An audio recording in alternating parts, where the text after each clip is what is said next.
Bien, nous sommes dans le jardin du Luxembourg, au Sénat, et c'est ici que nous avons créé les Échos de la mémoire, version adaptée pour le jardin. Donc on l'a bien compris, il s'agissait pour nous d'adapter la série radiophonique Les Échos de la mémoire dans le cadre de la Journée nationale des mémoires de la traite négrière et de l'esclavage et de leurs abolitions. Donc nous avons monté l'exposition ici. C'est une exposition sonore et visuelle à la fois, à travers 26 panneaux sonores répartis sur tout le plateau Saint-Michel et également 4 panneaux muets qui, eux, illustraient un petit peu l'historique de la journée du 10 mai, l'historique de la loi 2001, la loi Taubira reconnaissant la traite négrière et l'esclavage, crime contre l'humanité.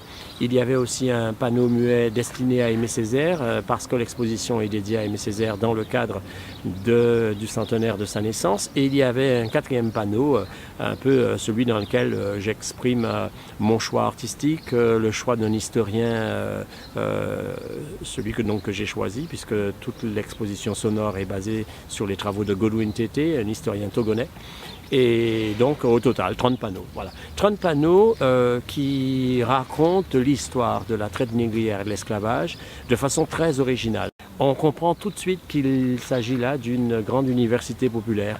Tout d'un coup, dans un jardin familial, on a accès à la culture, on a accès à la mémoire, à une page d'histoire de France, trop souvent méconnue.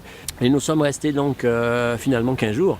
Et c'est peut-être historique parce que pour la première fois, il y a eu la véritable volonté et le soutien qu'on a eu de la part du ministère de la Culture, du ministère des Outre-mer et même aussi de la présidence, c'est qu'il fallait aller jusqu'au bout d'un contrat national. Et en visitant cette expo grâce à la méthode moderne, j'espère qu'un jour on va pouvoir renouveler cette opération. Ce qui est très positif, c'est qu'on n'a eu que des retours constructifs, positifs, et les gens en redemandent. On me dit même qu'il ne s'agit surtout pas d'aller stocker cette exposition, il faut aller la stabiliser, l'immortaliser dans un musée. Eh ben, nous allons démarcher pour que cette exposition circule. J'espère qu'elle ira en Guadeloupe. J'espère que la Martinique l'accueillera, j'espère que la Guyane aussi aura la chance de l'accueillir, et puis pourquoi pas toutes les régions de France, et pourquoi pas aussi l'Europe.